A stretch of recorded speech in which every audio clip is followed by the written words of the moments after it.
उपमज्ञानतिमिरान्धस्य ज्ञानाञ्जनशलाकया चक्षुरुन्मिलितं येन तस्मै श्रीगुरुवे नमः।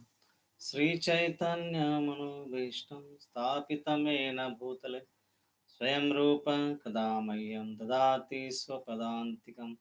वन्देऽहं श्रीगुरुं श्रीयुतापदकमलं श्रीगुरून् वैष्णवांश्च श्रीरूपं सागरजातं सहगण रघुनाथान्वितं तं सजीवं साद्वैतं सावधूतं परिजनसहितं कृष्णचैतन्यदेवं श्रीराधा कृष्णपदान् सहगण ललिता श्रीविशाखान्वितांश्च नम ॐ विष्णुपादाय कृष्णप्रेष्ठाय भूते श्रीमते भक्तिवेदान्तस्वामिनिति नामिने नमस्ते सरस्वती देवे गौरवाणी प्रचारिणे निर्विशेष शून्यवादी पाश्चात्यदेशतारिणे जय श्री कृष्ण चैतन्य प्रभो नित्यानंद श्री अद्वैत गदाधर शिवासदि गौरभक्तवृंद हरे कृष्णा कृष्णा कृष्णा हरे हरे हरे राम राम राम हरे हरे हरे कृष्ण. तर मागच्या प्रवचनामध्ये आपण वाली वध हा प्रसंग रामायणमधून ऐकला होता आणि आज भगवान श्री रामचंद्र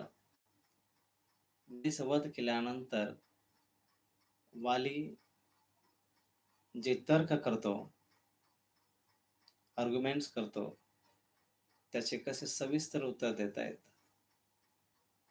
आणि वालीचे हे जे तर्क आहेत श्री रामचंद्रांचे धार्मिकता कसे ते धर्म मूर्तिमंत स्वरूप आहेत हे सिद्ध होत आहे.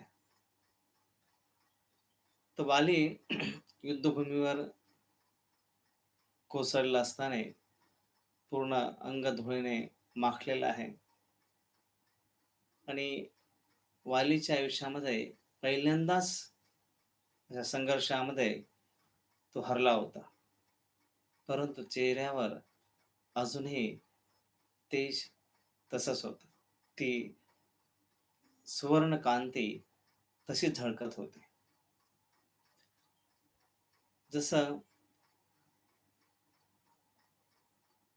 ययाती हे पुण्यकर्माच्या आधारावर, पुण्यकर्म आणि दृढतेच्या आधारावर ते स्वर्गामध्ये गेले. ययाती जे राजा होते इंद्राकडे, आणि इंद्राद्वारे त्यांना उस्कवण्यात आलं आणि त्यांनी आपल्या पुण्यकर्माचं ते बढाई मारू लागले.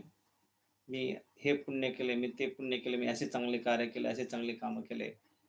आणि जसं जसं पुण्यकर्माचं वर्णन ते करत गेले तस तसं ते या स्वर्गातून खाली कोसळू लागले. तसं इथे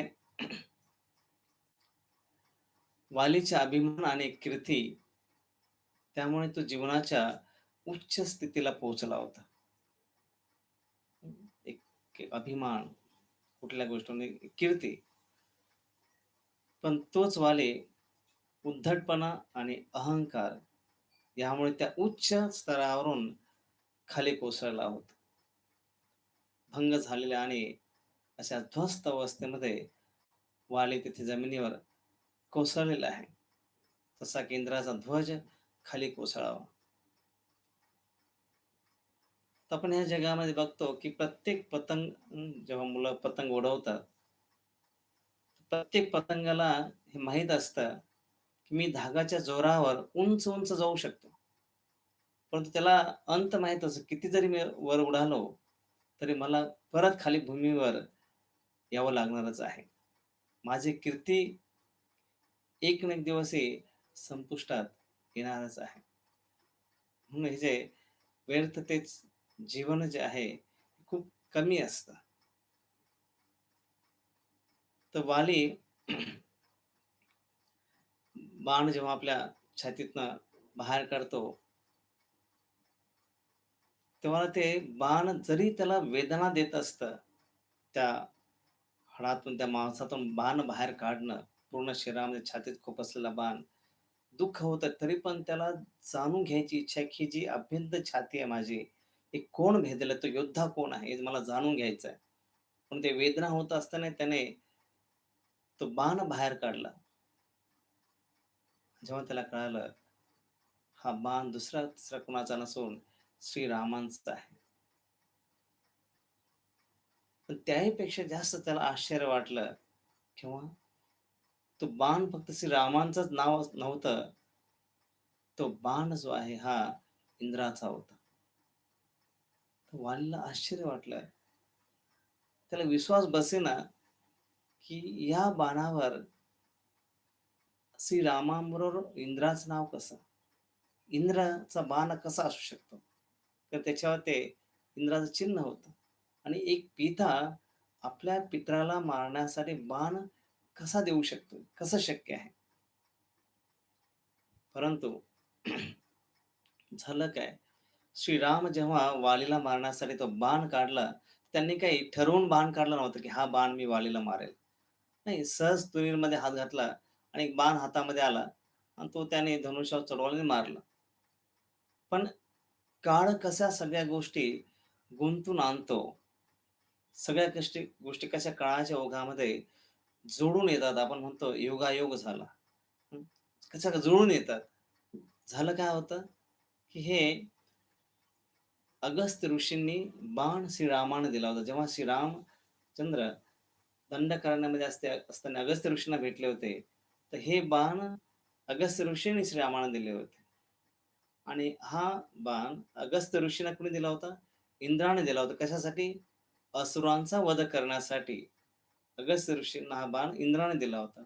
आणि तोच बाण श्रीरामांनी नकळत का होईना, तो धनुष्यावर चढून वालीला मारला होता. म्हणजे वाली हा इंद्रपुत्र आहे. आपल्याच पित्याचा बाण कशासाठी दिला होता? तो असुरांचा वध करण्यासाठी. मग तो असुर आपला पुत्र जरी असेल, तरी हा त्याचा वध या बाणाद्वारे घडलाय. तिथे या धर्माच्या युद्धात असुरी मानसिकता असलेल्या कुणी मग असेना, तो पुत्र जरी असला तरी तो सुटणार नाही. आणि इंद्राच्या बाणाद्वारे कोणीही मारला गेला, तर तो शेवटी स्वर्गात जाणार. तसं तो बाण जो आहे वालीसाठी, एक जसं पिकलेला केळ असेल त्याच्यामध्ये सुई टोचावी, तसा तो बाण पित्याचा असल्याने तसा तो त्याला लागत होता. वेदना जरी होत्या, पण त्याचा अनुभव होत नव्हता. आणि वर्तुळ आता पूर्ण झालं होतं. कसं पूर्ण झालं होतं वर्तुळ? इंद्राकडून आला आणि तो बाण अगस्त्य ऋषी, नंतर श्रीराम, श्रीरामकडून परत वाली, वालीकडून आता तो परत वाली आता त्याच्याद्वारे स्वर्गामध्ये जाणार होता. म्हणजे वर्तुळ तिथे पूर्ण झालं. आणि वाली बघतो, की श्रीराम झाडामागून निघून पुढे-पुढे येतायत. आल्हाद एक सिंहासारखी चाल त्यांच्यासमोर येते आहे. वालीच्या मनामध्ये एक अद्भुत आश्चर्य आहे, पण त्याचबरोबर अनेक प्रश्नही आहेत. आणि या प्रश्नांच्या ह्याच्यामध्ये नकळत त्याला कळत नाही, की माझे हात कसे जोडले गेले. आणि श्रीराम जेव्हा समोर पोहोचतात, नकळत त्याने न ठरवता हात आपोआप जोडले जातात. ही भगवंताची विशेष कृपा आहे. जरी एखाद्याची इच्छा नसली, परंतु येन केन प्रकारे भगवान त्याला आपल्याकडे आकर्षित करून घेतात. तरी पण त्याने स्वतःला सावरलं आणि वाली विचारू लागला. तो अनेक प्रकारचे तर्क श्रीरामांना, किंवा अनेक प्रकारचे वाद तेथे श्रीरामांसमोर टाकतो आहे. आणि तो विचारतो, की तुम्ही तर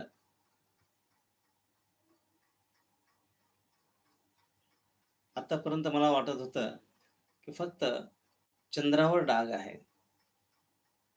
परंतु फक्त चंद्रावर डाग नाही, तर सूर्यवंश जो आहे, चंद्रावरच्या डागापेक्षाही मोठा कलंक तुम्ही आता ह्या सूर्यवंशाला लागला आहात लावला आहात. जेवढे तुमचे पूर्वजांचे पुण्यकर्म होते, त्या सर्व पूर्ण कर्मांचा तुम्ही जे मारलाय, तो सूर्यवंशाला मोठा कलंक लागलेला आहे. आणि भरत जो धर्मात्मा आहे, त्याचा भाऊ म्हणून असं घृण कृत्य तुम्ही कसे करू शकता? वाली श्रीरामांना विचारतं. तुमच्या वडिलांनी सत्याचा मार्ग स्वीकारण्यासाठी आपला जीव त्यागला. आपल्या प्रिय पुत्राला त्याने त्यागलं आणि तुम्ही तुमच्या स्वार्थासाठी सत्याचा मार्ग त्यागून दिला. तुम्ही तर एक दुधारी तलवारप्रमाणे आहात. जसं की दुधारी तलवार खूप चांगल्या प्रकारे ते अ, वेष्टन घातलेलं त्याच्यावर काहीतरी आवरण घातलेलं आहे. असे हे तसे दुधारी तलवार असावी, त्या प्रकारे तुम्ही तर ही जी धार्मिकता आहे, ही एक ढोंगी वृत्ती आहे. आणि जसं की एखादं मराठीमध्ये म्हण आहे, दुसऱ्या सांगे ब्रह्मज्ञान, स्वतः कोरडे पाषाण. तुम्ही दुसऱ्यांना फक्त हे उपदेश करणं, मोठमोठ्या धर्माच्या गोष्टी सांगणं, पण तुमच्या जीवनामध्ये मात्र तुम्ही किती मोठा भयंकर अधर्माचं अधर्माचं घोंगडं तुम्ही पांघरून घेतलेलं आहे. इथे सीता अपहरण झाल्यामुळे तुमची बुद्धी भ्रष्ट झाली. वाली श्रीरामाना म्हणतो, जसा एखादा पिसळलेला हत्ती असतो आणि मग तो वन असू द्या, जंगल असू द्या, झाडं-झुडपं, भाजीपाला, फुलं काही जरी पायाखाली आलं, तर तुळवत जातो. तसं तुम्ही हे पूर्ण धर्माला एखाद्या पिसाळलेल्या हत्तीप्रमाणे तुम्ही या सीतेच्या विरहामध्ये ती बुद्धिभ्रष्ट झाल्याने तुम्ही पूर्ण धर्म तोडून काढलाय, नासाडी केले. आणि अशा प्रकारे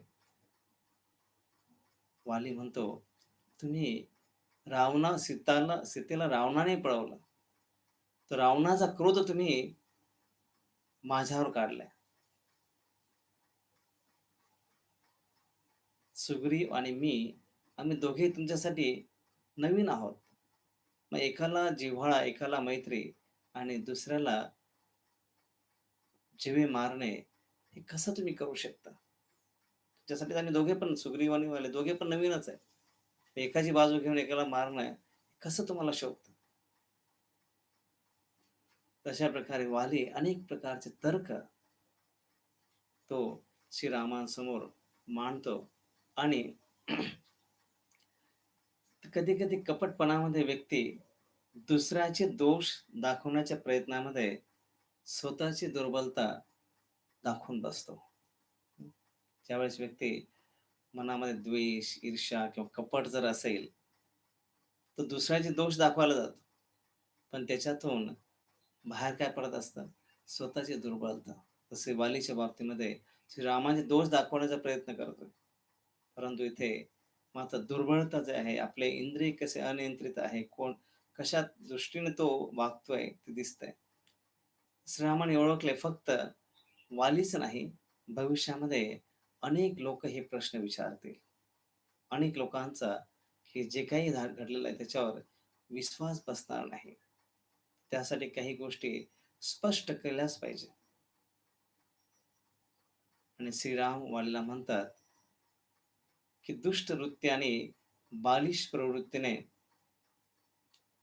तुम्हाला धर्म, अर्थ, काम, मोक्ष जे जीवनाचे आधार आहेत, त्या गोष्टी मला समजावतोय. त्याच्यामध्ये मी जे वागलोय त्याच्याबद्दल तू दोष दाखवतोयस. तुझे आरोप जे आहे, त्यावरून असं कळतं की तुला गुरूकडून योग्य ज्ञान किंवा तुला प्रशिक्षण प्राप्त झालेलं नाहीये. जर तुला गुरूकडून ज्ञान प्राप्त झालं असतं, प्रशिक्षण प्राप्त झालं असतं, तर आज तो हे वाक्य बोलला नसता किंवा अशा प्रकारे तो चर्चा केली नसती. आणि मग वाली परत विचारतो, "मग तुम्ही म्हणताय मला जर हे धर्माचं ज्ञान नाहीये, मग कोणत्या धर्मतत्वानुसार तुम्ही मला मारणार घेऊन तुम्ही मला मारलंय? आपल्यामध्ये तर काही देश, सीमा, स्त्री, पैसा कोणत्याही बाबतीमध्ये काही वाद नाहीये. कोणी काही कुणाचं धन लुटलं म्हणून त्याला मारलं, कोणाची स्त्री पळवली म्हणून. मी तर तुमच्या बाबतीमध्ये आपला काही असा वाद झालेला नसताना कुठल्या धर्मतत्वावर तुम्ही मला ठार मारता? श्रीराम सूर्याकडे बोट दाखवून म्हणतात, की सूर्योदयापासून ते सूर्यास्तापर्यंतची ही सगळी भूमी, नगर, पर्वत, झाडी हे सर्व सूर्यवंशाच्या अधिपत्याखाली येतं. राजा भरत नगर, शहर याची सुरक्षा करतायत आणि त्यांच्या प्रतिनिधी म्हणून अधिपत्याखाली मी वनामध्ये त्यांचंच कार्य करतो आहे. आणि तू म्हणतो की भूमीवरून वाद नाहीये, पैशावरून वाद नाहीये. पण ज्या दिवशी कारण की ही जर सगळी भूमी जर सूर्यवंशाच्या अधिपत्याखाली आहे आणि ज्या दिवशी तू म्हणला की हे किष्किंधा माझं राज्य आहे, त्याच्यावर माझं वर्चस्व आहे, हे माझ्या भोगासाठी आहे. त्या दिवशीच इथे वाद चालू झालेला आहे. आणि अशा प्रकारे आणि जे कोणी मग तो वनामध्ये जरी असेल किंवा नगरमध्ये जरी असेल, तो जेव्हा धर्म विरुद्ध वागतो, त्याला शिक्षा देणं हे राजाचं कार्य आहे. आणि भरत राजा आहे त्याच्या वतीने हे त्यांचं कार्य मी करतो आहे. दुसरा प्रश्न वाली विचारतो, की आपण नवीन आहोत. एकमेकांना ओळखतही नाही. पण तुम्ही मला कशी शिक्षा केली? आपण जर एकमेकांना ओळखत नाही तरी पण कसं काय तुम्ही मला शिक्षा केली? तेव्हा वाली श्रीराम म्हणतात, कदाचित राजा एखाद्या नागरिकाला ओळखत नाही, याचा अर्थ असा नाही की तो त्याला शिक्षा करू शकत नाही. एखाद्याने गुन्हा केला आणि त्याला जर शिक्षा करायची असेल, तर जरूर नाही की राजा हा त्याला ओळखतच असला पाहिजे. तो न न ओळखणारा सुद्धा त्याला शिक्षा होऊ शकते. त्याचे एक-एक प्रश्न वाली विचारतो आणि वाली सुद्धा आता लक्षपूर्वक ऐकू लागला, की श्रीराम जे उत्तर देतात ते सुद्धा योग्यच आहेत. आणि परत वाली म्हणतो, की मी एक जंगली प्राणी आहे. तुम्ही एक सुसंस्कृत व्यक्ती आहात. आपल्या दोघांमध्ये काही साम्य नाही, तरी मग तुम्ही मला का मारला? तुम्ही एक सुसंस्कृत एक राजकुमार आहात, एक नागरिक आहात. मी एक प्राणी आहे. श्रीराम सांगतात, की मी जंगलात शिकार करण्यासाठी आलो आणि शिकार म्हणजे शिकार आणि प्राण्यांचा मध्ये जो संबंध असलाच पाहिजे असं काही नाही. प्राण्यापासून जर हजारो लोकांना जर काही त्रास होत असेल, दुःख होत असेल, तर त्याला वाचवण्यासाठी लोकांचा त्रास कमी करण्यासाठी त्या प्राण्याला मारणं आवश्यक असतं किंवा त्याला त्यासाठी त्या प्रकारची योग्य प्रकारची शिक्षा त्याची व्यवस्था करणं. त्या प्राण्यापासून जर इतरांना छळ होतोय, इतरांना त्रास होतोय, तर त्याला नियंत्रणात आणणं, त्याला योग्य शिक्षा करणं हे राजाचं कर्तव्य आहे. आणि माझी जर शिकार करायची होती, वाली विचारतो पुढे, ठीक आहे, तुम्ही एक त्रास देणारा म्हणून जर शिकार केली असेल, माझी शिकार करायचीच होती, तर मग झाडामागून लपून का केली? समोर का नाही आला? भगवान श्रीरामचंद्र सांगतात, स्मित हास्य करतात आणि सांगतात, शिकार हा कधी समोरासमोरचा खेळ नाहीये. तो ज्याची शिकार करतो, तो झोपलेला आहे, की तो तिथे काही पळतो आहे, की उभा आहे, की बसलेला आहे, ते बघितलं जात नाही. शिकार करण्यासाठी जे नियम असतात, ते प्राणी ठरवत नाही, तर मनुष्य ठरवतो. आणि जर श्रीरामांनी वालीला सांगून जर युद्ध केलं असतं, तर कदाचित हजारो वानर जे आहे, निष्पाप वानर मारले गेले असते. अनेक वानरांना हजारो लोक ते पुढे बोलावण्यात आलं असतं आपल्या राजासाठी. हजारो वानर जे आहेत तिथे विनाकारण मारले गेले असते. म्हणून भगवान श्रीरामचंद्राने झाडाच्या मागून तिथे त्याचा वध केला. तो वाली परत विचारतो, मला मारण्यासाठी तुमच्याकडे काही असं ठोस काही योग्य कारण असायला पाहिजे. कारण वानर माणसाला असं काही विशेष देऊ शकत नाही. मृत्यूनंतर जे आहे त्याचा काही खास काही लाभ होत नाहीये. मग असं काय कारण होतं? की जसं अ, वाघाचं मारल्यानंतर त्याचं काही कातडं असतं, काही मृगचर्म असतं किंवा काहींचे सिंहाचे नखे असतात किंवा हत्तीचे दात असतात. या सगळ्या प्राण्यांच्या गोष्टी ज्या आहेत, काही अवयव, कातडे या सगळ्या गोष्टी वापरल्या जाऊ शकतात. पण माझ्यापासून तर असा काही तुम्हाला काही लाभ होणार नाही नव्हता. तरी पण तुम्ही मला का मारलं? श्री रामचंद्र थोडे गंभीर होतात आणि जसे आकाशवाणी होते, तसे गंभीर सुरामध्ये श्री रामचंद्र सांगू लागतात, की तुला जे मारलं आहे काही माझ्या स्वार्थासाठी नाही. एक साधारण वानर इक्ष्वाकू कुळातील राजकुमाराला काय देऊ शकतो? मी तुला काही तुझ्याकडून प्राप्त करण्यासाठी किंवा काही तुझ्याकडून मिळवण्यासाठी मारलेलं नाहीये. तो भरतच्या राज्यामध्ये जो चांगला राजा आहे, तो कदाचित तुझ्या राज्यामध्ये चांगला राजा असेल, परंतु भरतच्या राज्यामध्ये तू वाईट नागरिक आहेस, गुन्हेगार नागरिक आहेस आणि त्या दृष्टीने तुला मारलेलं आहे. तुझ्या राज्यामध्ये तुझे लोक पूजा करत असतील, पण भरतचं जे राज्य आहे, ज्या प्रकारचा तिथे नागरिक म्हणून तो असायला पाहिजे, ते त्याच्या भरतच्या धर्माच्या विरुद्ध तू वागतोयस. आणि म्हणून राजा जेव्हा गुन्हेगारांना शिक्षा करतो, तर तो शिक्षेद्वारे त्यांना पुढे पाठवतो. त्याला स्वर्गप्राप्ती होते शिक्षेद्वारे.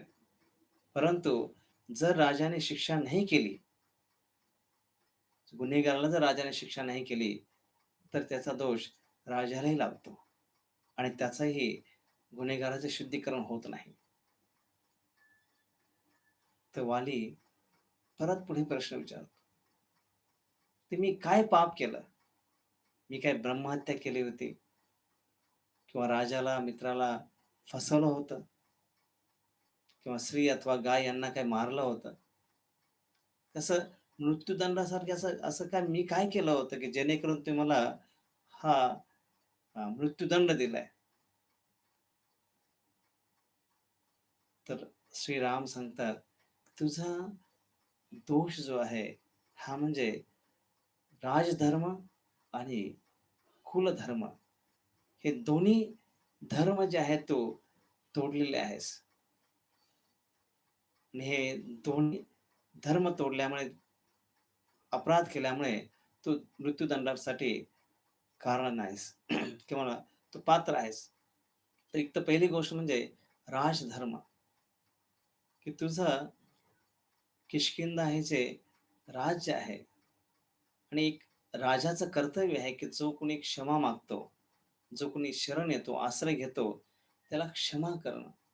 तू तर तुझ्या सख्ख्या भावाला हद्दपार केलंस आणि तो आपले जे काही अ, गैरसमज आहे, तो क्षमा मागतोय, तुझ्याकडे तो याचना करतोय, तरी तू त्याला क्षमा करत नाहीये. हा खूप मोठा तो राजधर्म जो आहे तो तोडला आहेस. आणि कुलधर्म, की तुझ्या कुळामध्ये जी स्त्री आहे, जी सुग्रीवची पत्नी आहे, मग ती आपली पुत्री असो किंवा भावाची पत्नी असो, ही मुलीप्रमाणे आहे आणि तिचं तू अपहरण केलास. कुलधर्माचा तू नाश केलास. कुलधर्म तोडला. तर राजधर्म आणि कुलधर्म दोन्ही तोडल्यामुळे तू मृत्यूस पात्र आहेस. मृत्यूदंडासाठी पात्र आहेस. आणि जर राजा अशा व्यक्तीला जर दंड करत नाही, तर राजाही तेथे दोषास किंवा तो स्वतः अपराधी ठरतो. तेव्हा वाली परत प्रश्न विचारतो.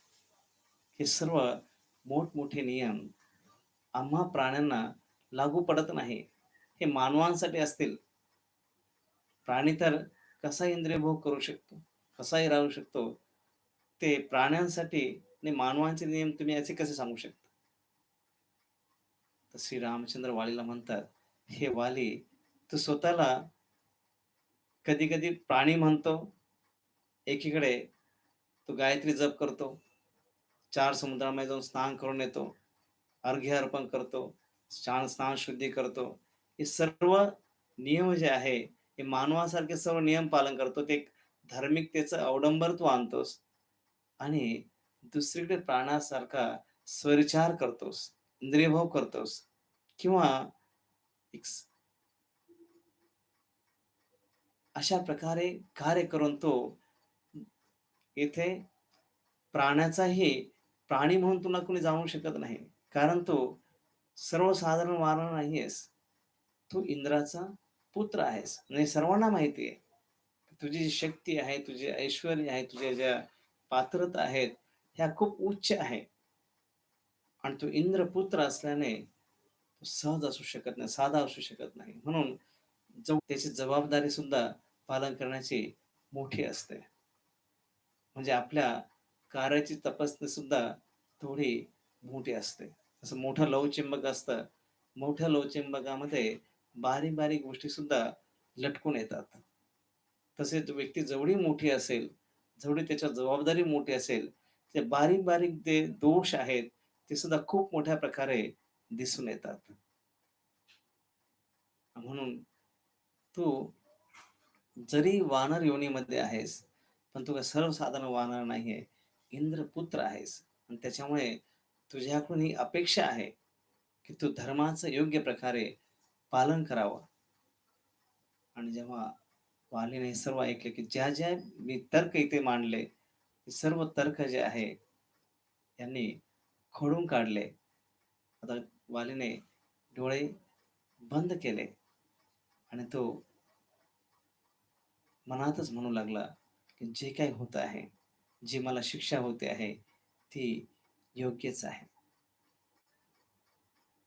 आणि श्रीरामांच्या मुखकमलाकडे बघून वालीच्या मनामध्ये तो पवित्रतेचा प्रभाव होऊ लागला आणि तो पूर्ण जीवन जो आहे, आपलं जे गत जीवन आहे त्याचं स्मरण करू लागला. कशाप्रकारे एक उच्च कुळामध्ये माझा जन्म झाला. मी खास विशेष कार्यासाठी इथे जन्म घेतला. परंतु काही काळापूर्वी रावणाबरोबर संग आला आणि रावणाबरोबर कारण हे सर्व जे वानर आहेत, नल, नील, जांबवन, हनुमान, सुग्रीव हे सर्व जे मोठे बलाढ्य जे वानर होते, हे सर्व श्रीरामचंद्रांच्या कार्यामध्ये मदत करण्यासाठी देवता ह्या वानरांच्या रूपामध्ये आलेले होते. त्याच्यामुळे प्रत्येकाकडे खूप बलाढ्य शक्ती होती, बुद्धी होती. आणि वालीलाही ते लक्षात येतं, की माझ्याकडे खूप मोठी जबाबदारी देऊन मला पाठवलं होतं. म्हणून इथे रावणाचा मध्ये जो संपर्क आला आणि त्याच्याबरोबर जी दोस्ती केली, त्या दोस्तीमुळे त्याच्यामध्ये शक्ती आणि नियंत्रणाची भूक खूप वाढली. कारण की रावणाचेही संस्कार होते. त्याला शक्ती आणि इंद्रिय भोग नियंत्रण करण्याची वृत्ती ही खूप मोठ्या प्रमाणावर होती आणि त्यांच्या संपर्कामध्ये वालीमध्ये सुद्धा ह्या भावना निर्माण झाल्या आणि अशा प्रकारे तिथे श्री रामचंद्रांचं दर्शन करून त्याच्यामध्ये ती पश्चातापाची आता भावना निर्माण होऊ लागली. आता इथे वाल्मिकीकडून एक विशेष चांगली गोष्ट घडली ती म्हणजे मरण्या अगोदर श्रीरामाबरोबर त्याने जे तर्कवाद केले आणि त्याद्वारे श्रीरामांचा जो भाव होता, मानसिकता जगासमोर बाहेर आले. ज्याद्वारे स्पष्ट झाले की श्री रामचंद्राने जे केलं ते अधर्म नव्हता, तो धर्म होता. कदाचित वालीने प्रश्न विचारले नसते, आज समाजामध्ये श्री रामचंद्रांबद्दल अनेक प्रकारचे गैरसमज निर्माण झाले असते. अनेक प्रकारे तिथे चुकीच्या गोष्टी ज्या आहेत ह्याची वाच्यता झाली असते. परंतु तिथे द्वारे जे प्रश्न केले आणि त्याच्यातून ह्या गोष्टी ज्या स्पष्ट झाल्या, त्यामुळे श्रीरामचंद्रांची जी धार्मिकता आहे, ते कसे धर्मात्मा आहेत, ते तिथे स्पष्ट झालं. श्रीरामांनी वालीला लपून मारण्याचे काय कारण आहेत? इथं काही श्रीरामांनी स्पष्ट केलंय. पण आणि पुढे वर्णन आहे, की एक तर पहिलं कारण का लपून मारलं? वालीला का झाडाच्या मागे उभे राहून श्रीरामचंद्रांनी लपून का मारलं? पहिलं कारण म्हणजे इंद्राने दिलेल्या वराची रक्षा करण्यासाठी. इंद्राचा वर काय होता? इंद्राने वालीला एक लॉकेट दिला होता. एक पेंडंट दिलेलं होतं. आणि ते पेंडंट जो आहे वाली प्रत्येक वेळी जेव्हा-जेव्हा युद्धाला जायचा, कुठेही जायचा तो लॉकेट बरोबर असायचा गळ्यामध्ये. ते पेंडंट, ते लॉकेट बरोबर असल्याने काय व्हायचं, की समोरचा कोणी जेव्हा योद्धा यायचा, ते लॉकेट बघितलं की त्या लॉकेटद्वारे ती अर्धी शक्ती समोरच्या योद्ध्याची वालीकडे यायची. आपोआप ते ट्रान्सफर व्हायची ती शक्ती. त्याच्यामुळे तो समोरचा योद्धा अर्धाच असायचा.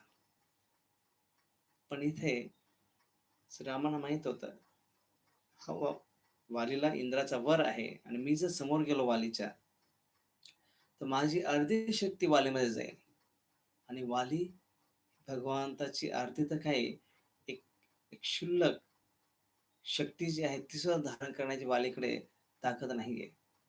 तर अर्धी शक्ती जर गेली तर वाली ध्वस्त होऊन जाईल आणि तो स्वतःला काहीच तो स्वतःला सांभाळू शकला नसता, ध्वस्त झाला असता. म्हणून श्रीरामांनी समोर गेले नाही. झाडाच्या मागून तिथे वालीला मारलं. आणि दुसरं कारण सांगतात, की शिक्षा देण्यासाठी आणि पापीला शुद्ध करण्यासाठी.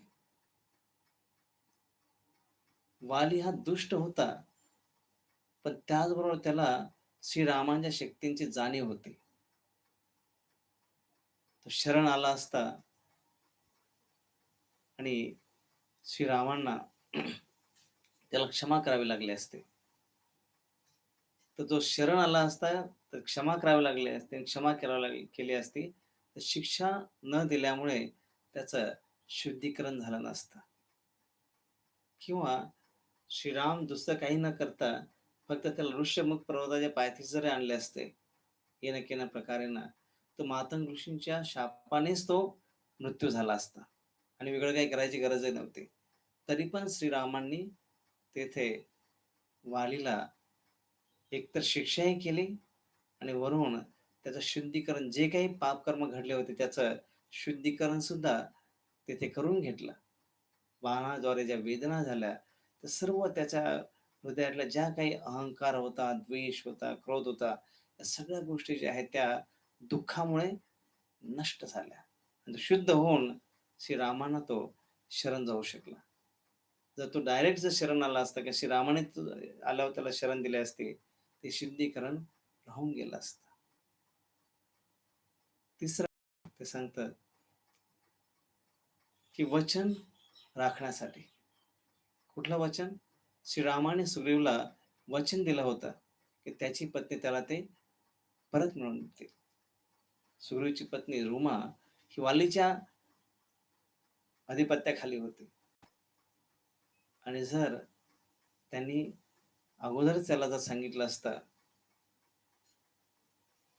तर वालीने कदाचित रुमाला कुठेतरी लपवून ठेवलं असतं आणि मग ही सूचना मिळाल्याने वाली सावध होऊन तिला जर लपवलं असतं, तर श्रीराम सुग्रीवला दिलेलं वचन पूर्ण करू शकले नसते. म्हणून हे अकस्मात लपवून मारलं, जेणेकरून वाली हे पुढचं काही गृढ कृत्य करू शकला नाही. चौथं कारण पुढे परत सांगतात, की निरपराधांना वाचवण्यासाठी. श्रीराम जर समोर युद्ध केलं असतं, वालीचेही हजारो वानर जे आहेत सैन्यामध्ये होते आणि हजारो वानर जे आहे आपल्या राजाला वाचवण्यासाठी समोर आले असते, ते सर्व मारले गेले असते. ते निष्पाप निरपराध वानरांना इतरांचा जीव न जाऊ देण्यासाठी श्रीरामांनी वालीला बाहेर बोलवलं आणि तिथे त्याचा वध केला. आता इथे रावण हा किष्किंधामध्ये गुन्हेगार होता. बाकीच्यांची काही समस्या नव्हती. आणि लंकेमध्ये सगळे गुन्हेगार होते, फक्त विभीषण चांगला होता. किष्किंधामध्ये श्रीरामाने काय केलं? वालीला बाहेर बोलावलं आणि मग त्याला तिथे संपवलं. पण लंकेमध्ये विभीषण हे धर्माचरण करणारे होते. विभीषणला बाहेर घेतलं आणि मग लंकेवर आक्रमण केलं आणि तिथे लंका पूर्ण संपवण्यात आली. तिथे रावण हा धर्म नष्ट करण्यासाठी जन्मला होता आणि वाली धर्माचं रक्षण करण्यासाठी जन्मला होता. काय फरक आहे? रावणाचा उद्देश होता जन्माचा काय? धर्म नष्ट करणं. वालीचा जन्माचा उद्देश काय होता? की तेथे धर्माचं आचरण करून धर्माचं रक्षण करणं. रावणाच्या संपर्कामध्ये, दोस्तीमध्ये काय झालं, की त्याने दोस्ती केली रावणाबरोबर, परंतु किष्किंधामध्ये लंकेची संस्कृती घेऊन आला आणि तिथे वालीला त्याच्या आचरणासाठी संपवणं आवश्यक होतं. आणि मग जेव्हा ही बातमी वाऱ्यासारखी सगळीकडे पसरली, तारा आपल्या अंतपुरामध्ये आहे आणि बघता बघता बातमी महालापर्यंत पोहोचली, की वालीचा वध झालाय.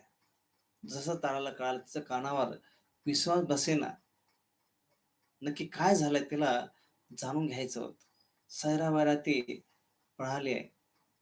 नगरीमध्ये अगोदरच सगळीकडे धावपळ चालली आहे. सगळीकडे लोक घाबरलेले आहेत.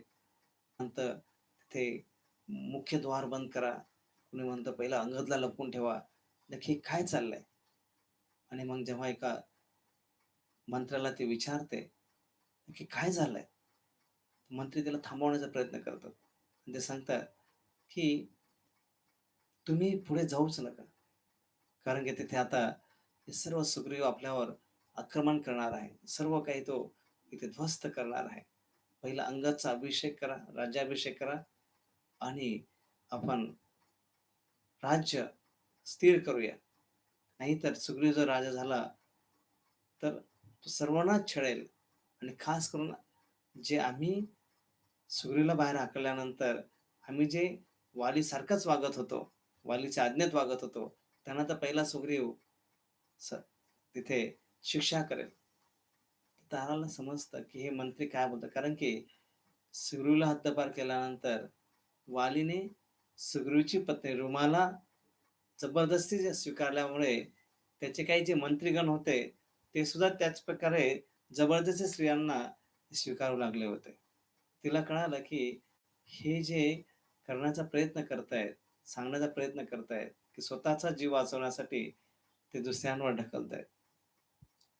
तर तारा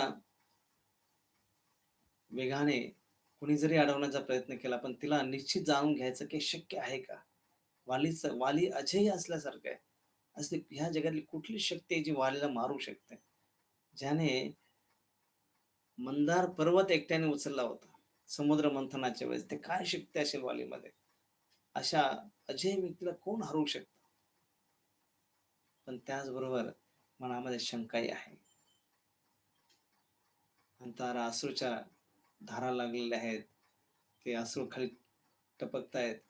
सुखी भूमीवर ते अश्रुधारा वाहतायत. आणि मग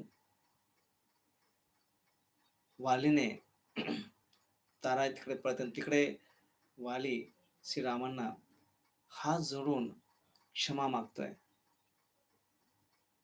आणि वाली म्हणतो की तुम्हाला जर सीताच आणायची होती, सुग्रीवाबरोबर तुम्ही संधी केली कशासाठी? सीतेला परत आणण्यासाठी. परंतु इथे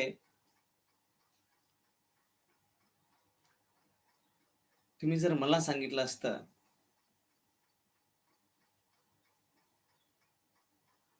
तर मी रावणाला शेपटीमध्ये बांधून त्याला तुमच्यासमोर उभं केलं असतं. अशा प्रकारे वाली तिथे श्रीरामांना सांगण्याचा प्रयत्न करतोय. इकडे तारा वाली सांगते की मला ताराने जेव्हा मी युद्ध करण्यासाठी निघालो, तिने अडवलं होतं, समजावलं, परंतु मला एक विशेष शक्ती इकडे ओढून आणत होती. कुठली शक्ती होती हे माहीत नाही. पण एक विशेष शक्ती मला इकडे खेचून आणत होती आणि तिने एवढं मला समजावलं, पण मी तिला बाजूला केलं आणि मात्र मी इकडे खेचला गेलो. माझी प्रवृत्ती मला सांगत होती, की "तू आज रामांच्या हातून मरणार आहे." माहीत होतं आणि माझं अंतर्मन मला सांगत होतं, की आज ही श्रीरामांच्या हातून मरण्याची जी इच्छा आहे, ती पण पूर्ण होणार आहे. आणि मग वाली सांगतो, की जेव्हा परत तुम्ही अयोध्येमध्ये जाल, तर एक कार्य जरूर करा. काय? की सुग्रीव माझ्या मृत्यूसाठी कारण होता, हे कुणाला सांगू नका.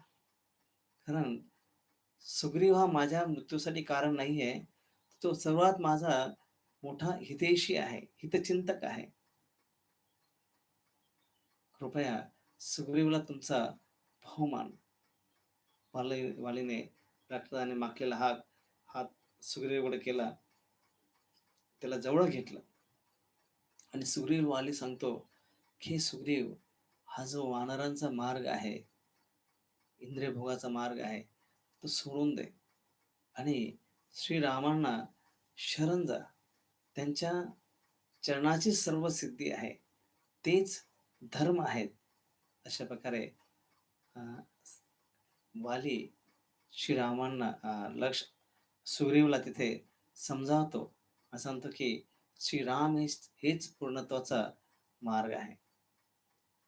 आणि ताराने वालीचे जमिनीवर कोसळलेले शरीर बघून ती गुडघ्यावर कोसळली. आपली छाती ती बडवू लागली आणि ओक्साबोक्शी रडायला लागली. आणि निपचित पडलेल्या वालीला ती जोरात हलवून उठवण्याचा प्रयत्न करते. आणि सांगते की तुम्ही इतक्या युद्धामध्ये इतके युद्ध केले, असे कधी तुम्ही थकला नाही. तो कधीही न हरणारा कसा तो हरू शकतो? शक्यच नाहीये. अशा प्रकारे त्यांना ती विव्हळते, आक्रोश करते आणि रडते, उठवण्याचा प्रयत्न करते. आणि हा जो आक्रोश आहे, जसा वाल्मिक मुनी रामायणाच्या सुरुवातीला वर्णन करतात, जो क्रौंच पक्षी असतो आणि एकदा ते नदीमध्ये स्नान करत असताना तो क्रौंच पक्षी झाडावर आहे आणि एक सुंक सुंक करत एक बाण येतो आणि त्या नर पक्षाला त्याच्या छातीत भेद करतो. तो रक्तात थारोळ्यात पडतो आणि ती जी मादी असते इतकी विव्हळते त्या पक्षाकडे बघून. त्या वाल्मिकी ऋषींच्या मुखातून तो करुण रस जो आहे, तो एक शाप बाहेर पडतो आणि शापातून ते रामायण तयार होतं. तसं इथे सुद्धा सांगतात, की हा जो वाली आहे, वालीच्या वधानंतर जो विलाप आहे, शोक आहे, तो अ, शोक असतो, प्रत्येक जे दुःख असतं, त्याच्यानंतर काहीतरी आल्हाद जीवनामध्ये सुद्धा ठेवलेलं असतं. तारा ती परत रडून हुंदके देऊन सांगते, की "हे स्वामी, मी शोकसागरात आहे. तुम्ही मला सोडून चालला म्हणून मी रडत नाहीये. मला ह्या गोष्टीचा खेद वाटतो, खंत वाटते, की जेव्हा जिवंत होता, तेव्हा माझ्या सल्ल्याकडे तुम्ही दुर्लक्ष केलं. हे तुम्हाला धर्ममार्गावर चालण्यासाठी सांगत होते. युद्धासाठी नका जाऊ सांगत होते, पण तुम्ही दुर्लक्ष केलं.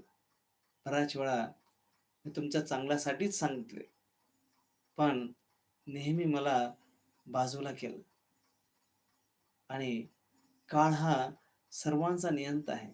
शेवटी प्रत्येक नियंत्रकालाही नियंत्रण करतो काळ आणि आज ह्याच काळाने ज्या सुग्रीवाला तुम्ही आयुष्यभर आपल्या नियंत्रणाखाली ठेवलं होतं, त्या सुग्रीवाच्या नियंत्रणाखाली आज तुम्ही आहात. मला वाटत होतं की जे गळ्यातलं पेंडंट आहे, ते मला अजय बनवेल. पण तेच पेंडंट जे आहे, आज कोसळलेलं आहे. ते खाली पडलेलं आहे. ह्या भौतिक जगामध्ये कशावरही पूर्णपणे अवलंबून राहू शकत नाही. कुठली गोष्ट जी आहे, ह्या जगामध्ये त्याला पूर्णपणे साथ देऊ शकत नाही.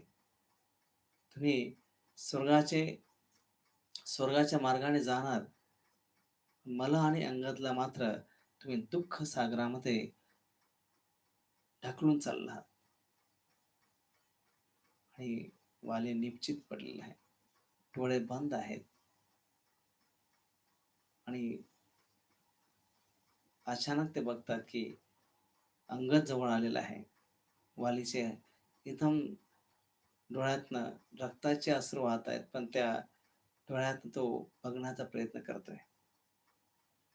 आणि अंगदला जेव्हा त्याने बघितलं, अंगदला जवळ बोलावलं आणि वाली म्हणाला, "हे पुत्र, जे काही झालंय ते माझ्या चांगल्यासाठीच झालंय. जन्म आणि मृत्यूच्या दोन्ही गोष्टी ज्या आहेत, निश्चित आहेत. माझे जीवन मी व्यर्थ गोष्टीमध्ये दवडले. पण मी स्वतःला खूप भाग्यवान समजतो. कमीत कमी शेवट तरी श्रीरामांच्या हाताने झाला. जोपर्यंत तू श्रीरामांच्या चरणी स्थिर आहेस, तोपर्यंत बाह्य सुरक्षित आणि आंतरिक शुद्धता या दोन्ही गोष्टी तुझ्याबरोबर आहेत. जोपर्यंत तू श्रीरामांबरोबर आहेस, तोपर्यंत कुठल्याही प्रकारे भौतिक स्तरावर तुला असुरक्षित होण्याची आवश्यकता नाही. आणि आंतरिक शुद्धता दोन्ही गोष्टी श्रीरामांच्या बरोबर सहज प्राप्त आहेत. तुझे जीवन श्रीरामांच्या चरणी अर्पण कर. तेच धर्माचा मार्ग आहे. आणि वाली श्रीरामांकडे बघून सांगतात, "हे भगवन, मी किंवा तारा दोघांची आम्हाला कधी एवढी चिंता वाटली नाही, जेवढी आम्हाला नेहमी अंगदची चिंता वाटत होती. म्हणून अंगद जो आहे, हा आमचा प्रेमाने त्याला वाढवलेला आहे. फुलासारखं त्याला जोपासल्या सगळ्या सुविधांमध्ये तो वाढलेला आहे. कृपया त्याला तुमच्या कृपा आणि संरक्षणाची गरज आहे.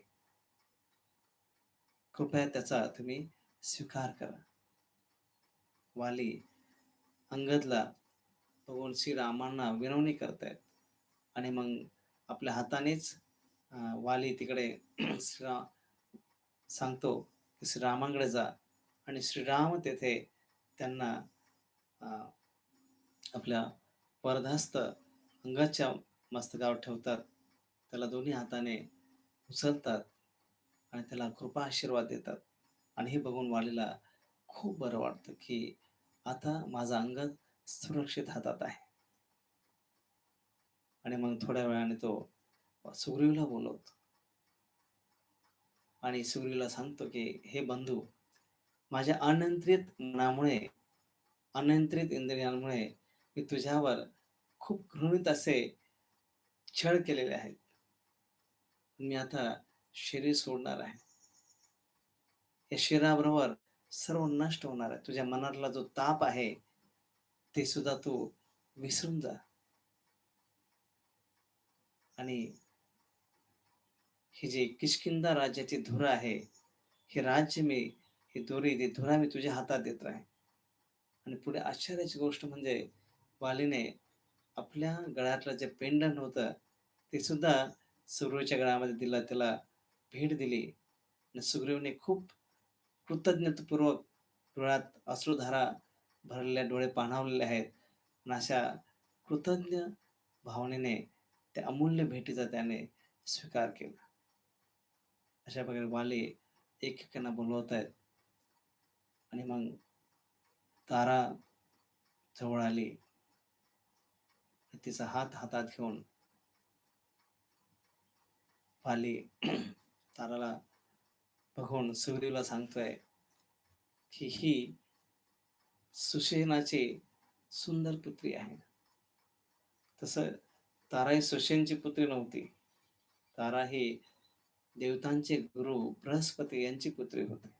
जेव्हा समुद्र मंथन झाले आणि जे तिथे अनेक प्रकारचे विभूती आल्या, त्याच्यावर ताराही आली होती. आणि मग तारा आल्यानंतर एक सुंदर स्त्री म्हणून दोघांनी तिचा हात धरला. वाली आणि सुषेण. आता हा निर्णय करायचा की दोघांपैकी कोण हिचं वरण करेल. तेव्हा जे ऋषीमुनी होते ते म्हणाले की ज्याने त्या मुलीचा उजवा हात धरलेला असतो, तो तिचा पती असतो आणि जेव्हा त्या मुलीचा डावा हात ज्याने धरला असतो, पिता असतो. तो वालीने उजवा हात धरलाय, त्यावेळी तो तिचा पती झाला आणि तो डावा हात धरलाय, तो तिचा पिता झाला. तर सुषेणला त्या गोष्टी स्वीकार करावा लागला. तर कधी म्हणजे वालीला माहीत होतं की बृहस्पतीची पुत्री आहे, पण कधी-कधी मुद्दाम म्हणून वाली सुषेणची पुत्री म्हणून अ, बोलून दाखवायचं. जगात हां, वाली सांगतो सुग्रीवला की जगात सर्वात विवेकी आहे, मृदुभाषी आहे, अबोला आहे, जास्त बोलत नाही, परंतु तिला सर्व गोष्टींचे सुप्त मर्म तिला माहीत आहे. तिची जी भविष्यवाणी असते, जेव्हा तिला काही गोष्टी कळतात, त्या शक्यतो खोट्या ठरत नाहीत. आणि अशा प्रकारे तिचा माझी पत्नी म्हणून तिरस्कार करू नकोस किंवा तिचा छळ करू नकोस. तिने जर कधी तुला सल्ला दिला, तर त्याचा धिक्कार करू नकोस. त्याचा तुझ्या चांगल्यासाठीच असणार आहे, त्याचा तो स्वीकार कर आणि खूप आदर आणि स्नेहाने तिला वागव. आणि असं बोलून वाली हळू त्याचे सर्व इंद्रिय, सर्व शरीर जे शिथिल झालेलं आहे. शक्ती जी आहे कमकुवत होत गेलेली आहे आणि बघता वालीने डोळे बंद केले आणि त्याचे प्राण त्यागले. जसा वालीने प्राण त्यागले, त्याचा जीव स्वर्गाच्या दिशेने, जीवात्मा स्वर्गाच्या दिशेने जेव्हा निघाला, तर एकच आक्रोश, एकच शोकाकुळ जे आहे वातावरण तिथे निर्माण झालं आणि तारा तिथे ओक्साबोक्शी रडू लागले. पूर्ण सुग्रीव, अंगद परत वाहतात. तिथे तो आक्रोशाचा तिथे पूर्ण शोकाकुळ वातावरण निर्माण झालं. आणि मग पुढे हनुमानजी जेव्हा बघतात की तारा या शोकसागरातून बाहेर येणं खूप कठीण आहे. तिच्या त्या वेदना त्यांना सहन होईना. तेव्हा हनुमानजी पुढे आले आणि ताराला समजावू लागले की जे झालं ते झालं. काळाच्या प्रभावाखाली कुठल्याही गोष्टी आपल्या अधीन नाही आहेत. म्हणून हा जीव जो ह्या जगात आलेला आहे, जातस्य ध्रुव मृत्यू, ध्रुवम जन्म मृतस्यच. जो ह्या जगामध्ये आलेला आहे, जाणं निश्चित आहे आणि जो गेलेला आहे, त्याचं येणं निश्चित आहे. म्हणून जे बुद्धिमान आहेत, विचलित होत नाही. धीरसत्रा मुह्यते. हनुमानजी त्याला समजावण्याचा प्रयत्न करतात. सांगतात, जे भूतकाळात केलेलं आहे, त्याचा शोक करत बसू नका. तुमच्याकडे खूप मोठी जबाबदारी आहे. अंगदचं आयुष्य तुम्हाला सांभाळायचं आहे. वालीचा एक अंश तुमच्याबरोबर, वालीने एक मोठी जबाबदारी तुमच्या खांद्यावर सोडून गेलेला आहे. ते म्हणजे अंगदची आहे. आणि तारा खूप शोकाकुळ आहे. ती सांगते की न तर मला ह्या राज्याची अभिलाषा आहे. मला इथे जगण्याची अभिलाषा आहे. मला जसा मृत्यू येऊ द्या, अशा प्रकारे ती तिथे प्रार्थना करू लागली. आणि श्रीरामासमोर ती जाते आणि सांगते की तुम्ही ज्या प्रकारे वालीला तुमच्या बाणाने ठार केलंय, तर तोच बाण मलाही चालवा. माझ्यावरच चाला आणि मलाही माझ्या पतीवर जाण्याची आज्ञा द्या. आणि अशा प्रकारे पण जेव्हा ती आक्रोश झाला आणि मग थोड्या वेळाने उठली आणि एक खूप तीव्र भावनेने श्रीरामांसमोर ते क्रोध आवेशाने ती श्रीरामासमोर पोहोचली. पण जशी ती समोर पोहोचली श्रीरामांच्या, तिला काही भयंकर गोष्टी बोलायच्या आहेत. पण श्रीरामांचं मुखकमल, सुंदर त्यांचे ते मुखछटा हे बघून ताराच्या मनावर काय प्रभाव झाला तिलाच कळालं नाही. आणि तिच्या मुखातनं सुंदर एक कविता बाहेर पडली. एक श्लोक बाहेर पडला. तर सर्व आजूबाजूचे बघणारे जे आहेत अचंबित झाले आणि ते म्हणू लागले, त्वम अप्रमेयस्य तुरसदस्य जितेंद्रिय उत्तम धार्मिकस्य अक्षय कीर्तितस्य विचक्षणस्य क्षिती क्षमावान सत जोपमक्ष. ते सांगू लागले श्रीरामांना बघून, म्हणजे ती गेली होती श्रीरामांना ओरडण्यासाठी, की त्यांना जे तुम्ही केलेलं आहे की ते दुःख देणारी गोष्ट आहे. पण श्रीरामांना बघून ते शोक तिचा आपोआपच कमी झाला आणि ती म्हणते, की त्वम, तो म्हणजे तुम्ही सर्व गुणांचे आधार आहात, सर्व गुणांचे खान आहात. रामांच्या सुरुवातीला जेव्हा नारद मुनी वाल्मिक ऋषींना भेटतात आणि वाल्मिक ऋषी हा प्रश्न आपले गुरु नारद मुनींना विचारतात, की ह्या जगामध्ये सर्वश्रेष्ठ सर्व गोष्टींमध्ये परिपूर्ण अशी कोण व्यक्ती आहे? परिपूर्ण प्रत्येक गोष्टीमध्ये परफेक्ट अशी कोण व्यक्ती आहे? आणि तेव्हा नारद मुनी त्यांना सांगतात, की पूर्ण पुरुषोत्तम भगवान श्रीराम हे सगळ्या गोष्टींमध्ये, सर्व गुणांमध्ये परिपूर्ण आहेत. आणि तेव्हा तर ही तारा त्यांना म्हणते, की सर्व गुणांचे तुम्ही खान आहात. अप्रमेयस्य, वेद जाणणाऱ्यांनाही त्यांच्याही तुम्ही पलीकडे आहात. मी तर एक वानर आहे, तुम्हाला काय समजू शकते? अप्रमेयस्य, प्रमेय म्हणजे एक मोजणं, परंतु अप्रमेय, की ज्याची मोजणी केली जाऊ शकत नाही. जे वेदांमध्ये आहेत, पण त्यांना मोजलं जाऊ शकत नाही. जे वेद त्यांच्याही कल्पनेच्या तुम्ही पलीकडे आहात. तर मी एक वानर योनीत आहे. मी तुम्हाला काय सांगू शकते? अप्रमेयस, दूरसदस्य, की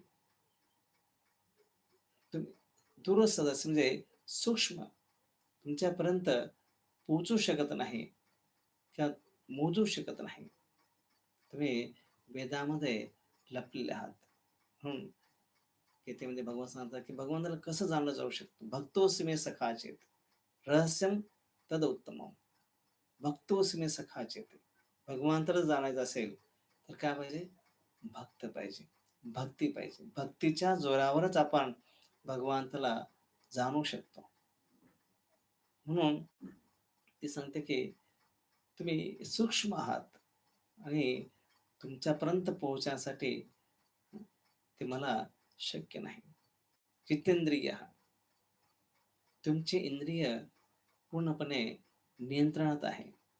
फक्त तुमचेच इंद्रिय तुमच्या नियंत्रणात नाहीये, तर ते तुम्हाला जे शरण येतात, की तुमच्याकडे येण्याचा प्रयत्न करतात, त्यांच्या इंद्रियांना तुम्ही नियंत्रण करता. ऋषिकेन सेवनम भक्त उच्यते. ह्या इंद्रियांद्वारे इंद्रियांची सेवा करणे म्हणजे जे इंद्रियांचे स्वामी आहेत, ह्या इंद्रियांद्वारे आपले जे जिव्हा, कान, नाक, डोळा, त्वचा जी इंद्रिय आहेत, यांच्याद्वारे इंद्रियांचे स्वामी म्हणजे कोण? भगवान. यांची सेवा करणे म्हणजे भक्ती. भक्तिरुच्यते. तसं इथे ते तुमची इंद्रियच फक्त तुमच्या नियंत्रणात नाही, पण जे तुम्हाला शरण येतात, त्यांचे पण इंद्रिय तुमच्या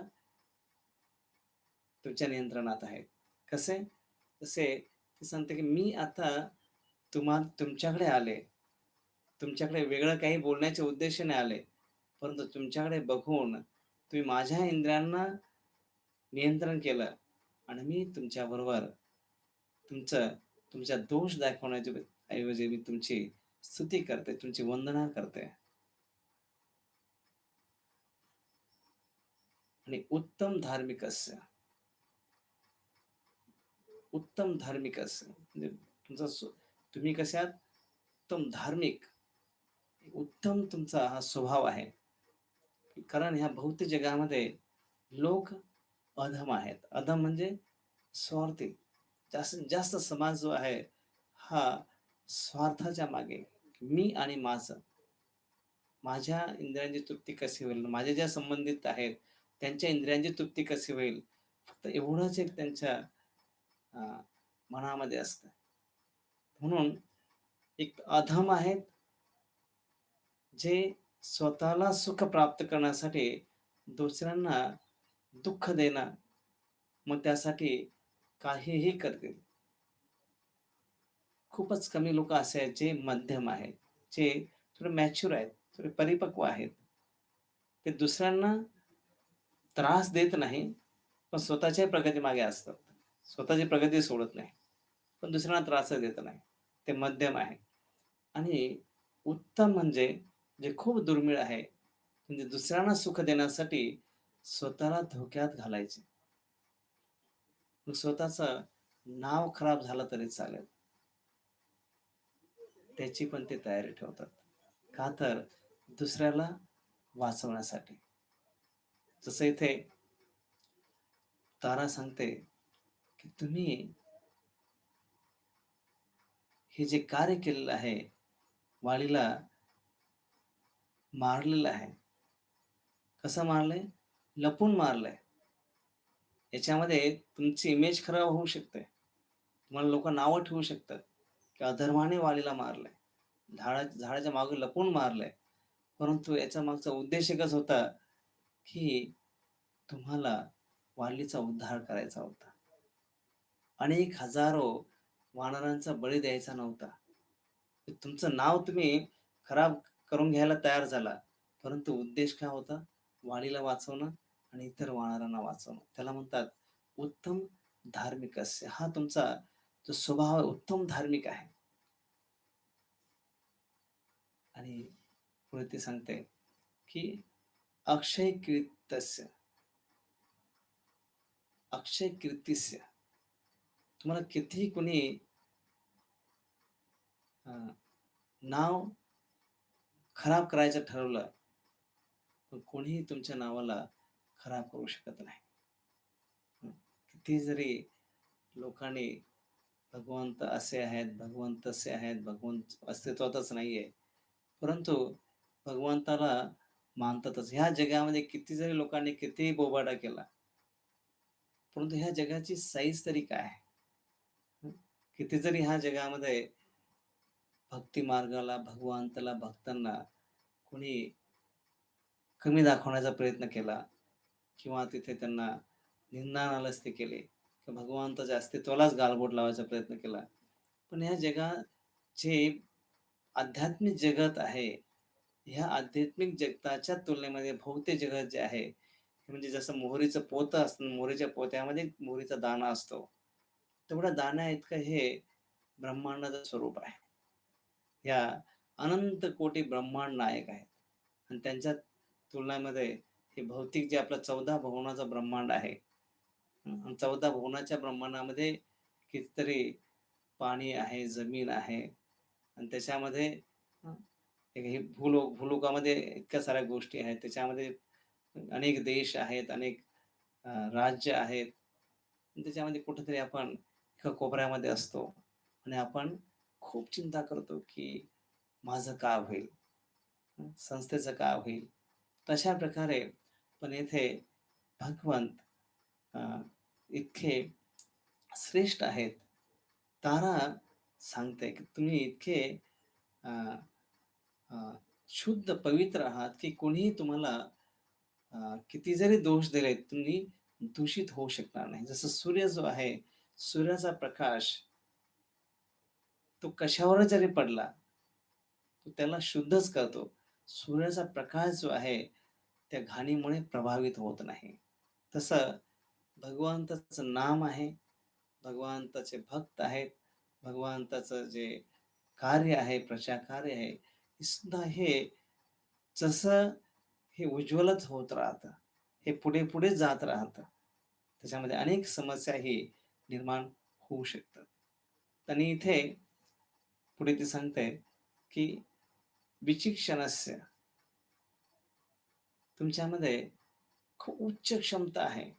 काही गोष्टी पचवण्याची, काही गोष्टी करण्याची खूप उच्च क्षमता जी आहे तुमच्याकडे आहे. आणि क्षितिक्षमवान, की धैर्यशील कसा आहे तुमचा स्वभाव जो आहे, धैर्य आहे, धीर आहे तुमच्यामध्ये. सतत जोम पक्ष, ज्यांचे डोळे कमळासारखे लाल आहेत. जे म्हणजे काय? डोळे बंद नाही, ते झोपत नाही. का झोपत नाही? तारा सांगते, आमच्यासारखे जे अकृतज्ञ आहेत, त्यांचं चिंतन करत भगवान तुम्ही झोपत नाही.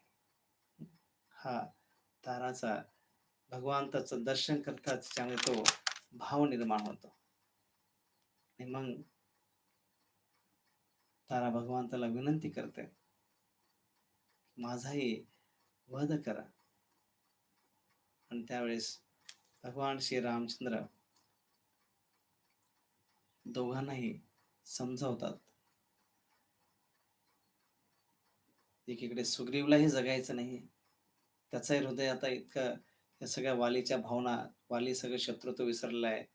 त्याने सर्व जे आपले गुन्हे कबूल केले आहेत, त्याच्यामुळे आपोआपच त्याचा सर्व क्रोध शांत झालेला आहे. सुग्रीवचाही क्रोध शांत झालेला आहे. आणि तो म्हणतो की बस मला आता हे राज्यही नको आणि मला अ, जगायचंही नाहीये. मला हे काही मी जसं ऋष्यमुख पर्वतावर असंच आपलं साधूसारखं भ्रमण करत राहील. मला हे काही नको. जरी मी इच्छा केली होती राज्य प्राप्त करण्याची, पण आता मला हे रक्तरंजित भावाच्या रक्ताने रक्तरंजित असं राज्य मला नको. श्रीराम भक्ता तिथे सुग्रीवमध्ये पण त्या भावना निर्माण झालेल्या आहेत. एक वैराग्य निर्माण झालंय. पण बघतो की हा भौतिक जगाचा स्वभावच असा आहे, की ज्या गोष्टीसाठी आपण आयुष्यभर रडतो आणि ती गोष्ट जेव्हा मिळते, पण त्यासाठी एवढा रडलेला असतो की त्यावेळेस ती गोष्ट नकोशी वाटते. तसे ते हा सुग्रीव एवढा त्याने कष्ट घेतलेलं आहे. पण जेव्हा ती गोष्ट येते तेव्हा तोपर्यंत त्याची भावना त्याच्यामध्ये इतके वैराग्य निर्माण झालेलं. आणि तेव्हा श्रीराम समजवतात, हा काळ जो आहे प्रकृती जीवनामध्ये दोन्ही सुख आणि दुःख दोन्ही गोष्टी घेऊनच असते. काळाच्या पलीकडे कोणी काही करू शकत नाही. भाग्य से ज्यादा समय से पहले कुछ भी नहीं मिलता है. काही मिळत नाही. त्याप्रकारे श्रीराम सुग्रीवला सांगतात, की सुग्रीव किष्किंधेला राजा पाहिजे. आता हे वालीचा वध झाल्यानंतर त्याला म्हणजे राजा हवाय. किष्किंधेला राजा पाहिजे. इकडे अंगदला चांगले सुसंस्कृत, त्याला चांगलं रक्षण देणारे, प्रेम करणारे पालक पाहिजे. ताराला योग्य पतीचं रक्षण पाहिजे. आणि सुग्रीव तुला तुझ्या मृत भावाच्या ज्या प्रतिज्ञा आहे, त्या तुला पूर्ण करायच्या आहेत. आणि मग श्रीराम सांगतात, की तू ताराचा पत्नी म्हणून स्वीकार करून अंगाचा पुत्र म्हणून स्वीकार कर. ही गोष्ट तारा आणि सूर्य दोघांसाठी वज्रघाताप्रमाणे होते. पण मानव योनीमध्ये नाही. तर वानर योनीमध्ये जे आहे, ह्या गोष्टी त्याला परवानगी आहे. आणि त्यामुळे तिथे जेव्हा त्यांना त्यांनी जाणलं आणि दोघांनाही कळालं, की याच्यापेक्षा व्यावहारिक उपाय दुसरा असू शकत नाही. आणि दोघे श्रीरामांच्या आज्ञेला शरण गेले. आणि मग श्रीरामाने लक्ष्मणाला सांगून सुंदर असे तिथे चिता रचली, जी पूर्ण चंदनाने बनलेली होती. सगळे किष्किंधावासियांनी खूप प्रेमाने तिथे चिता बनवली. आणि मग पूर्ण राजेशाही थाटमध्ये वालीचं शरीर जे आहे तिथे घेऊन जाण्यात आलं आणि पुढे वालीचे खूप मोठ्या मान सन्मानामध्ये अग्निसंस्कार झाले आणि त्यानंतर बघतो की सुरुवात आणि शेवटी आपण जीवनात काहीच नसतो. जीवनाच्या सुरुवातीलाही काही नसतं आणि जीवनाच्या शेवटी सगळ्या गौराण लाकडांवरच असतं. पण मधला जो काळ आहे, आपण स्वतःला किती मोठं समजतो, किती महत्त्वपूर्ण समजतो, किती त्याला महत्त्व देतोय प्रत्येक गोष्टीला. पण जे की सुरुवात आणि शेवट काहीच नसते. तसं इथे श्रीराम सगळ्यांना समजावतात आणि पुढे मग सुग्रीव भगवान श्रीरामचंद्र तिथे एका शेळीवर बसलेले आहेत. त्यांच्या चरणी सुग्रीव बसलेला आहे आणि आजूबाजूला एका बाजूला लक्ष्मण उभे आहेत, श्रीरामांच्या एका बाजूला हनुमानजी उभे आहेत आणि पूर्ण मंत्रिमंडळ जे आहे त्यांचं पाठीमागे एक अर्धवर्तुळाकारात उभे आहेत आणि ते सर्व श्रीरामांना विनंती करतायत. कशासाठी? हे राम, तुम्ही किष्किंधामध्ये चला. तुम्ही सुग्रीवचा राज्याभिषेक करा. आणि असे खूप वेळेस त्यांना ती विनवणी केली जाते. प्रत्येकाद्वारे ती विनवणी केली जाते आणि श्रीराम सरळ सांगून टाकतात, की मी येणार नाही. तर सुग्रीवला सर्वांनाच आश्चर्य वाटतं, की इतका आग्रह केल्यानंतर श्रीराम का येत नाहीयेत? असं काय कारण असावं? आणि तेव्हा शेवटी खूपच आग्रह केल्यानंतर सुग्रीवने श्रीराम सुग्रीवला सांगतात, की मी 14 वर्ष वनवासात निघालेलो आहे आणि ते वचन घेतलं, की 14 वर्ष कुठल्याही नगरमध्ये मी प्रवेश करणार नाही आणि किष्किंधा हे नगर आहे म्हणून मी राज्याभिषेक तुझा तो होणार आहे तिथे, ते मी वचन घेतलं असल्याने मी नगरमध्ये प्रवेश करू शकणार नाही. तशा प्रकारे श्रीराम प्रत्येक ठिकाणी एक धर्माचरण म्हणून त्यांना म्हटलं की मर्यादा पुरुषोत्तम, की प्रत्येक गोष्टीमध्ये एवढ्या त्यांच्या त्या मर्यादा आहेत, की जशी एखाद्या दगडावरची रेख असावी तशा त्या ते मर्यादांचं पालन करतायत आणि कुठलाही क्षणभर सुद्धा किंवा कल्पनेमध्ये किंवा स्वप्नात सुद्धा ते धर्मापासून विचलित होण्याचं प्रदर्शन किंवा तिथे ते आपल्या जीवनातून दाखवून देत नाहीये. का तर ते श्रीराम म्हणजेच धर्म आहे. तशा प्रकारे मग तेथे सुग्रीवचा राज्याभिषेक होतो आणि मग श्रीराम लक्ष्मण माल्यवन पर्वतावर बघतायत की इतका जल्लोष, नवीन राजा आलेला आहे. त्याचा जल्लोष, तो आनंद तिथे झळकतो आहे. धूळ नाचण्याची नाचून नाचून धूळ उडते सगळीकडे. दृश्य ते बघतायत.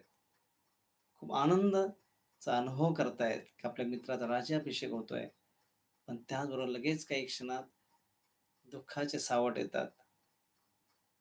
पावसाचे थेंब पडू लागतात आणि त्यांना कळतं आता हे पावसाळा सुरू झाला तर 4 महिने आपल्याला सीता शोधाचं जे कार्य आहे ते थोडं थांबावं लागेल. तेवढा विरह तो सहन करावा लागेल वर्षा ऋतूचा. आणि परत श्रीरामचंद्र सीतेच्या विरहामध्ये, तिच्या शोकामध्ये व्याकुळ होतात.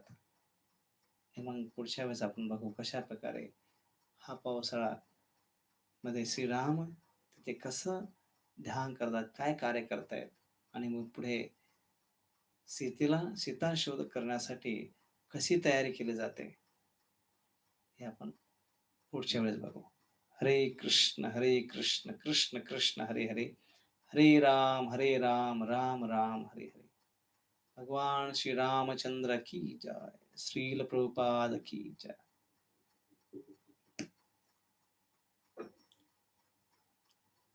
कृष्ण कृष्ण कृष्ण